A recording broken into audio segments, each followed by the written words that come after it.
শুভ সকাল আমার প্রিয় পরিবার, তোমরা সকলে কেমন আছো? আশা করছি যে যেখান থেকে আমার ভিডিওটা দেখছো না সকলে ভালো আছো।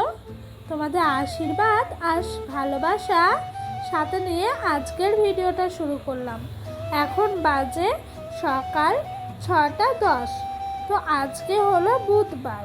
ঘুমের থেকে উঠে ঘরের আশিপাশি সব কাজকর্ম সেরে সোজা চলে এলাম আমাদের এই তুলসী মঞ্চটায় একটু গোবর জল দিয়ে লেপে নিতে। তো এতদিন জানো তো এত বৃষ্টি হয়েছে না, অল্প একটু জল দিয়ে রেখে দিতাম তুলসী গাছটার মধ্যে। এতদিন পর বৃষ্টি থেমেছে, আজ ভাবলাম একটু ভালো করে গোবর মাটি দিয়ে তুলসী মঞ্চটা লেপে নিই। তো বন্ধুরা লেপার পর তারপরে বাসন কোসন মেজে চলে এলাম কাপড় জামা কাচতে। তো আগের থেকেই ভিজিয়ে রেখেছিলাম সার্ফের জলে, কারণ কি জানো তো, ডোডোর পাপা কাল কাজে গেছিল না, ওর জামা প্যান্ট সব কাদা লেগে গেছে। কারণ কি বলো তো, রাস্তায় এত জল জমে আছে, সাইকেল চালাতে গিয়ে প্যানে জামায় সব কিছুতেই ছিটে ছিটে লাগে। তো জামায় খুব একটা না লাগলেও গেঞ্জিতে প্যানের মধ্যে লেগে যায়, সেই জন্য একটু ভিজিয়ে রেখেছিলাম যাতে ময়লাটা তাড়াতাড়ি করে ছেড়ে যায়। তো তারপরে আর কি সব কাজকর্ম সেরে বাসি কাপড় ছেড়ে সোজা চলে এলাম রান্নাঘরে। রান্নাঘরটা একটু লেপবো বলে, অনেকদিন লেপা হয়নি, আর আজ একটু রোদ উঠেছে, রোদ উঠলে একটু ভালো শোকায়, সেই জন্য আরও এলাম রান্নাঘরটা একটু লেপে নিলাম। তারপরে সকালে একটা চা আর একটা বিস্কুট নিয়ে চলে এলাম। তো আজকে জানো তো আমি ভাবছিলাম রোদ উঠেছে, যত পারবো কাজগুলো করে রাখার চেষ্টা করব। সেই জন্য এই ঘরটা একটু নোংরা হয়েছে, তাই একটু পরিষ্কার করে নিচ্ছিলাম। আর আমাদের এখানে না পুজো আছে, মা মহিষমর্দিনী পুজো কিছুদিন পরই, তার জন্য আমার শাশুড়ি মা বললো একটু বাড়িঘর পরিষ্কার পরিচ্ছন্ন করে কাঁচা ধোয়া করতে। তো কাঁচা ধোয়া তো আগেই করে নিয়েছি, সেই জন্য আজকে আর কাঁচা ধোয়া করিনি। চারিদিকে যা ছিল সব ডিপ ক্লিন করলাম। আর জানো তো বন্ধুরা, এই নোংরা একদিকে ছাড়তে যায়, আরেকদিকে মনে হয় আরও নোংরা লেগে আছে, সেই জন্য সব আরও দুর্গাপূজার আগে একটু ভালো করেই আর সময় পেলাম যখন ছেড়ে জুড়ে নিলাম। পুজোর সময় তো কাঁচা ধোয়া থাকে, অনেক কাজ থাকে, সেই জন্য এখনই আগে ভাগে কাজগুলো একটু সেরে রাখলাম। আর জানলার পাশে না বেশ ধুলো জমেছে। আগে জানো তো, আমার ছেলে যখন হয়নি, বিয়ের প্রথম তখন এগুলো রোজ পরিষ্কার করতাম। এখন ছেলে হয়ে যাওয়াতে আর করতে পারি না, কারণ ছেলের পেছনেই তো একটু বেশি সময় চলে যায়। তো তোমাদের সঙ্গে গল্প করতে করতে ডোডোর পাপা ওই দিক দিয়ে বাজার থেকে চলে এলো। তো আজকে নিয়ে এসছে পেঁপে, কাঁচা লঙ্কা আর 500 আলু, আর একটু 500 মতো চিকেন নিয়ে এসছে। কেন জানো তো, বাজারে সবজির যা দাম, আগুন, হাত দেওয়া যাচ্ছে না, সেই জন্য 500 মতো একটু চিকেন নিয়ে এসছে। তো এই দেখো কাঁচা লঙ্কার বোটাগুলো সব ছাড়িয়ে রাখলাম।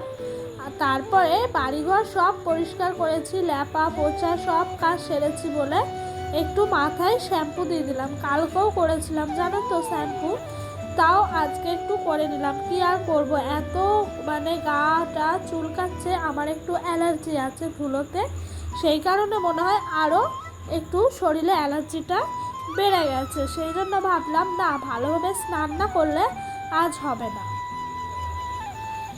তো বন্ধুরা তোমাদের প্রথমেই বলি, তোমরা যারা যারা আমার ভিডিওটা দেখছো প্লিজ স্কিপ করে যেও না, পুরো ভিডিওটা দেখার অনুরোধ রইল। আর ভিডিওটা তোমাদের যদি ভালো লেগে থাকে তাহলে অবশ্যই একটা লাইক কমেন্ট করতে ভুলবা না। আর ভিডিওটা যদি আরও ভালো লেগে থাকে তাহলে আমার চ্যানেলটা অবশ্যই সাবস্ক্রাইব করে পাশে থাকবে। তো বন্ধুরা এইদিকে দেখেছো সব কাজটা সারার পর মুষলধারা বৃষ্টি চলে এলো, এটাকেই বলা হয় বর্ষাকাল। এই বৃষ্টি আছে, এই রোদ আছে, এই বৃষ্টি নেই। তো আর কি করব, সব কিছু তাল মিলিয়ে চলতেও তো হবে, তাই না? তারপরে ঠাকুর ঘরে এলাম পুজো দিতে। কারণ কি বলতো, রান্না বান্না করার আগে যদি সব কাজ গুছিয়ে করা যায় না, তখন মনে হয় সব কাজ তাড়াতাড়ি হয়ে গেল। সেই জন্য আরও ঠাকুর ঘরে এসে পুজোটা দিয়ে দিচ্ছিলাম। ওইদিকে জানো তো ডোডোকে ঘুম পাড়িয়ে এসে আমি কিন্তু আজকেও ঠাকুর পুজোটা দিচ্ছিলাম। আর বন্ধুরা যারা আমাকে সুন্দর সুন্দর কমেন্ট করছো আর পাশে আছো তাদেরকে না অনেক অনেক ভালোবাসা গো। তোমরা এভাবে আমার পাশে থেকো। তোমরা আমার পাশে না থাকলে আমি কিচ্ছু না এত বড় প্ল্যাটফর্মে।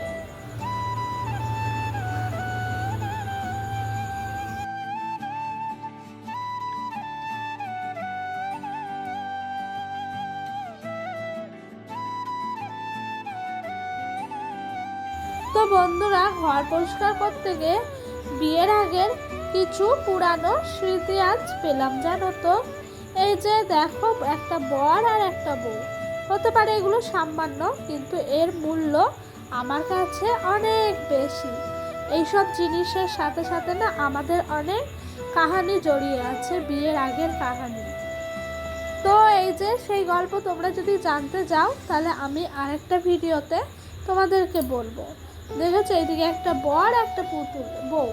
তো এই দেখো বরটার গায়ে একটু রংটা চটে গেছে, কারণ অনেক দিনকার পুতুল তো যত্ন করে রাখা ছিল, এখন একটু মুছে টুছে পরিষ্কার করছি। আর এই বর বউগুলো মনে হয় 2-3 বছর আলমারির মধ্যে পুরো লুকানোভাবে রাখা ছিল। তো এইগুলো বিয়ের পরই বের করে রেখেছি আমি এই বাড়িতে। তো তোমরা বন্ধুরা এই ছবিগুলো দেখে চিনতে পারছো, এগুলো অনেক বছর আগে ডোডোর পাপা আর আমি বিয়ের আগে কিছু স্মৃতি রেখে দিয়েছিলাম। আমার একটা বান্ধবীর ফোনে এই ছবিগুলো তুলেছিলাম আমরা দুজন মিলে।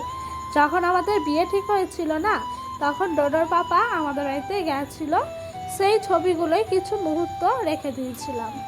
তো এই ছবিগুলো হতে পারে খুব সামান্য, কিন্তু আমার কাছে এর মূল্য অনেক। তো ওই বান্ধবীটার ফোনে তুলেছিলাম, সেই যত্ন করে আরও ছবিগুলো রেখে আমাদের বিয়ের সময় এটা গিফট করেছিল জানো, এই অ্যালবামটার মধ্যে। সত্যি আমার বিয়েতে অনেক হয়তো অনেক গিফট দিয়েছে, তার মধ্যে সবথেকে মূল্যবান গিফট এটা আমার লাইফে। তো কিছু ছবি তোমাদের সাথেও শেয়ার করলাম। তোমরা যদি চাও আমি আরও ছবি তোমাদেরকে দিতে পারি, আমার বিয়ের আগে যত ছবি আছে। তো বন্ধুরা তারপরে একটু রান্নার দিকে চলে এলাম। এই যে চিকেন কষা বসিয়ে দিয়েছি। বললাম না ডোডোর পাপা 500 মতো অল্প চিকেন নিয়ে এসছে, তাই আজকে একটু পেঁপে দিয়ে চিকেনটা করলাম। একটু অন্যরকম খেতে হয়েছিল জানো, আমার খুব একটা পেঁপে দিয়ে চিকেন খেতে ভাল লাগে না। মাটনটা হলে তাও একটু লাগে, কিন্তু চিকেনটা খেতে একটুও ভালো লাগে না। কি আর করব, আমার বরের আবদারে করে দিতে হলো, কারণ ও বললো আশা করে পেঁপেটা কিনে এনেছি বাজার থেকে, চিকেন দিয়ে খাবো বলে, তুমি যদি না করো তাহলে কীরকম হবে। সেই জন্য আমি বললাম ঠিক আছে করা যাক। তো করলাম, কিছু করার নাই। তো এই দেখো এদিকে একটু পেঁপেটা ভাজা করেছি, কারণ কি ঘরে কোনো সবজি নাই, শুধু এই চিকেন আর পেঁপে। ওইদিকে আমার শাশুড়ি মা ভাত বেড়ে নিয়েছে, এদিকে চিকেনটা। তো চিকেনটা অনেকটা হয়েছে জানো তো, কারণ কি বলো তো পেঁপেটা দিয়েছি বলে। তো এদিকে আমাদের দুজনের খাবার, কারণ ডোডোর পাপা আজকে আসবে রাতের বেলা। আর এইদিকে দেখেছো তারপরে কেমন হাওয়া দিচ্ছে, ভীষণ হাওয়া দিচ্ছে বিকেলবেলা। ওয়েদারের না কোনো ঠিক নাই, তার জন্যই মানুষের এত শরীর খারাপ হচ্ছে। তো বন্ধুরা আজ ভিডিওটা এই পর্যন্তই।